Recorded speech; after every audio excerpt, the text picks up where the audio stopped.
métier consiste en l'animation et la coordination de l'échange de données graphiques sur une opération d'aménagement en maquette 3D. Les promoteurs immobiliers, les agences d'architecture et les urbanistes vont nous communiquer des éléments et nous, en tant qu'aménageurs, on va compiler l'ensemble de ces maquettes-là pour former la maquette globale des opérations d'aménagement de quartier portées par Opida et Europolia.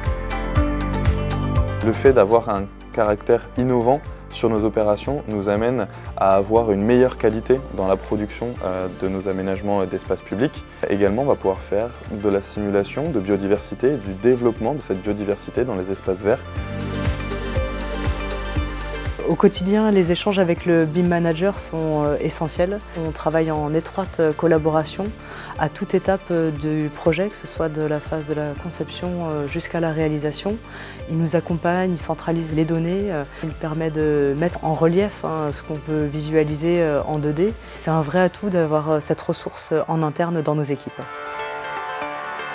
Mon parcours a été de faire un DUT génie civil, puis une licence en architecture et en urbanisme.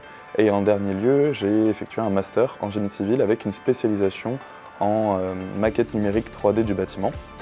Mais on peut très bien y accéder à travers un rôle d'architecte, d'urbaniste, avec un petit peu d'expérience et un développement des compétences en nouvelles technologies pour l'appropriation de l'outil graphique. Ce qui me plaît dans ce métier, c'est justement d'allier à la fois la partie numérique et la partie génie civil. C'est un peu la compilation des deux mondes qui aujourd'hui me font vibrer au quotidien.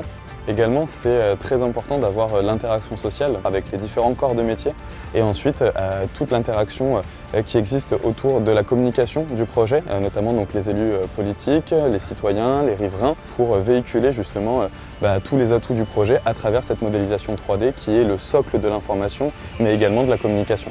Être BIM Manager, c'est 80% d'humain et 20% de technique.